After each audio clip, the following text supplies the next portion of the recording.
안녕하십니까. 혼란한 정치 시사 이슈를 술술 풀어보는 송국근의 혼술 8월 3일 수요일 오후에 인사드립니다. 자, 지금 국민의힘 비대위 활동 시한 또는 성격 이런 것을 놓고 혼선이 좀 있죠.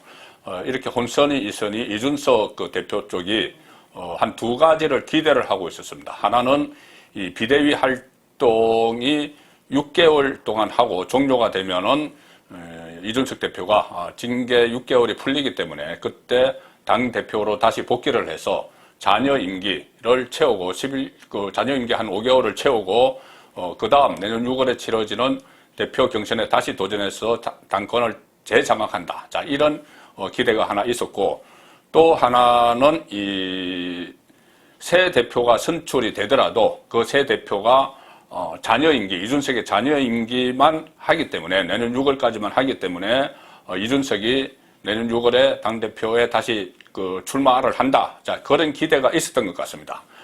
주로 비대위 6개월 활동론, 이것을 이야기한 사람들은 하태경, 조혜진, 이런 사람들이죠. 비대위를 하기는 하되 6개월 동안 활동을 해서 조기 전당대회를 여는 것이 아니고, 6개월 활동 기간이 끝나면 이준석이 복귀하는 그런 시나리오를 그렸는데 이것이 오늘, 세기를 박는 그런 기대에 대해서 세기를 박는 조치들이 오늘 있었습니다. 또 발언도 나왔습니다. 이준석 대표 복귀뿐 아니라 2년 후 총선 공천길도 사실상 이렇게 되면 막힙니다. 왜 그러냐면은 2년짜리 새 대표가 선출이 되면은 2년 후 총선에 대해서 공천권을 행사할 텐데 어느 누가 대표가 돼도 바로 직전에 얼마 전에 징계 6개월 당원권 정지 징계를 받은 인물, 그리고 또 현실적으로 봐서 윤석열 대통령에게 불신을 사하고 윤석열 대통령이 내부 총질만 하는 당대표로 지목한 그 인물이 공천을 받기는 어렵겠죠. 그리고 지금 당대표가 안철수가 되든 나경원이 되든 김기현이 되든 또 친윤 쪽에서 누가 되든 자, 이 모든 사람들과 이준석은 척이 되어 있습니다. 그래서 이준석은 2년 후에도 공천받기 어렵다. 그래서 최소한 윤석열 정부 5년 동안 이준석이 국민의힘에 발 디딜 곳은 없어졌다. 저는 그렇게 파악을 합니다. 여기다 변수들도 있죠. 경찰 수사가 지금까지는 경찰 수사가 이것을 좌우를 할 것이다. 이준석의 정치적 운명을 좌우를 할 것이라고 했는데, 자, 이렇게 되면은 이준석이 어차피 이 경선에 6개월 후에 복귀도 못하고 다음 경선에 도전도 못하고, 자, 이렇게 당대표 경선에 이렇게 된다면은 경찰 수사에서 설령 이준석이 무혐의를 받더라도 이준석이 국민의힘에 다시 복귀해서 당대표를 할 가능성은 없어집니다.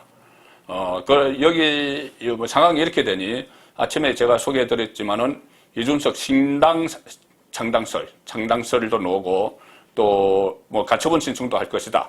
이렇게 하지만 그 문제는 별개로 지금 일단 국민의힘 안에서는 이준석이 해고됐습니다. 사실상 해고가 되는 그런 상황이 벌어졌는데 앞으로 이준석은 당분간 당외에 머물 수밖에 없는 그런 조치들이 오늘 나왔습니다. 자, 일단 이 국민의힘 전국위원회 의장이죠. 전국위원회에서 이 비대위 출범을 준비를 합니다. 비대위원장도 의결을 하는 그 중요한 역할을 하게 된 전국위원회 의장이 서병수 의원입니다. 서병수 의원은 한때 이준석 대표와 가까웠죠. 동생 서범수 의원이 이준석의 비서실장도 하기도 했는데, 그리고 전국위원회 소집 요건이 안 된다. 처음에 이렇게 이야기했지만 서병수 의원이 완전히 이 마음을 바꿨습니다. 그래서 이준석의 복귀를 봉쇄하는 오히려 그런 역할을 지금 맡기 시작을 했습니다. 이것이 국민의힘 의원총회에서 89명의 참석자 중에서 88명이 지금을 비상 상황으로 인정을 하고 비대위 체제로 가기로 했기 때문에 서병수 위원장도 거기에 따르는 것이죠. 자, 오늘 국회에서 이 정국위가 끝나고 나서 기자들과 만났는데 이런 이야기를 했습니다. 당헌 당규상 일단 비대위가 출범을 하면 즉시 전임 지도부는 해산된다. 그리고 자동으로 이제 이준석 대표도 제명이랄까 해임되는 것이다. 이렇게 이야기를 했습니다. 왜 그러냐면은 이 비대위원장이 사실상 당 대표의 권한을 갖게 되는 것이죠.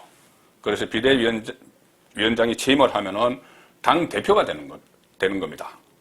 과거에 김종인 전 비대위원장이 비대위 대표 이런 명칭을 한번 받은 적이 있죠. 아마 민주당 시절에 그랬던 것 같은데.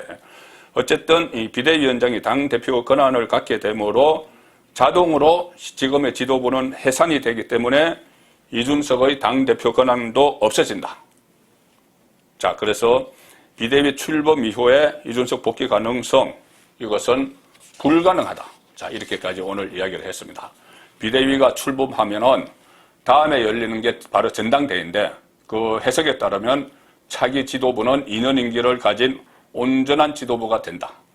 그러면은 2년 임기 동안 이준석은 들어갈 곳이 없게 되고 2년 후 총선도 공천도 사실상 받을 수 없는 상황이기에 지금 이준석은 국민의힘에서 설 곳이 없어집니다.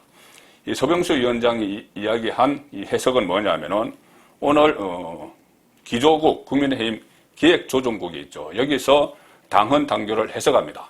그때 권성동 이 직무대행 체제로 갈 때도 기조국이 당헌 당규를 해석을 했었죠. 이 사상 초유의 일이기 때문에 당대표가 징계를 받는, 그래서 권한이 정지되는, 그래서 기조국이 당헌 당규를 해석을 해서 직무대행 체제로 갔던 건데 기조국은 이번 일에 대해서는 이렇게 해석을 합니다. 당 지도부 쪽에 이런 해석을 전달을 했다고 합니다.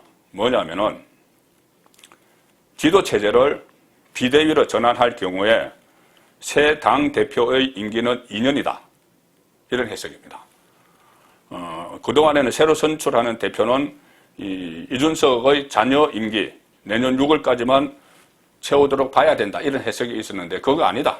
2년이다. 왜 그러냐면은 이준석은 비대위로 전환되면은 내년 1월 9일 당원권 정지가 풀려도 대표로 복귀를 할 수 없게 됩니다. 자, 그런데 왜 이렇게 결정을 했냐면은 비대위를 출범할 경우에 전임 지도 체제가 거리가 된 것으로 봐야 된다. 거리. 지금은 비대위 출범 전에는 이준석이 사고를 봤죠. 사고다. 6개월 동안 사고다. 그래서 직무대행을 갔던 건데 비대위가 출범을 하면은 전임 지도 체제는 거리 없어졌다. 자리에서 없어졌다. 이렇게 보기 때문에 전당대회를 통해서 새로 뽑는 당대표는 온전히 당헌 당규에 보장된 대로 임기 2년을 수행하게 된다. 자, 이런 입장을 기조국이 밝혔습니다. 그래서 비대위가 출범하면 이준석 대표의 남은 임기와는 상관없이 새 대표에게 정권이 주어지는 것이다. 자, 그러면은 이 새 대표가 2024년 총선 공천권까지 쥐게 되겠죠. 그렇게 되면은 지금까지 계속 윤석열 대통령의 말대로 내부 총질만 해왔는데 그 내부 총질을 당한 사람들 중에서 당권을 갖게 됩니다. 그러면은 2년 후에 이준석이 공천을 받을 길은 없어지겠죠. 그래서 신당 창당 이야기까지도 나오는데 그것은 현실적으로 지난한 길입니다. 그리고 만약에 이준석이라면 할 수 있다. 신당 창당 그런 이야기가 나오지만은 만든다고 해도 당을 만든다고 해도 큰 어떤 파급적 효과가 없는 찻잔 속의 태풍 정도에 그칠 뿐이지 이준석의 정치적 앞날은 사실상 불투명해졌다. 안개 속 정도가 아니고 당분간 설당이 없어진 그런 처지로 가는 것 같습니다. 오늘 그런 식으로 충분히 해석할 수 있는 기조국의 당헌 당규 해석이 나왔고 서병수 전국위원장의 입장도 명쾌하기 때문에 이준석의 앞날은 상당히 어두워졌다. 그렇게 정리가 될 수 있겠습니다. 송목근의 혼술이었습니다.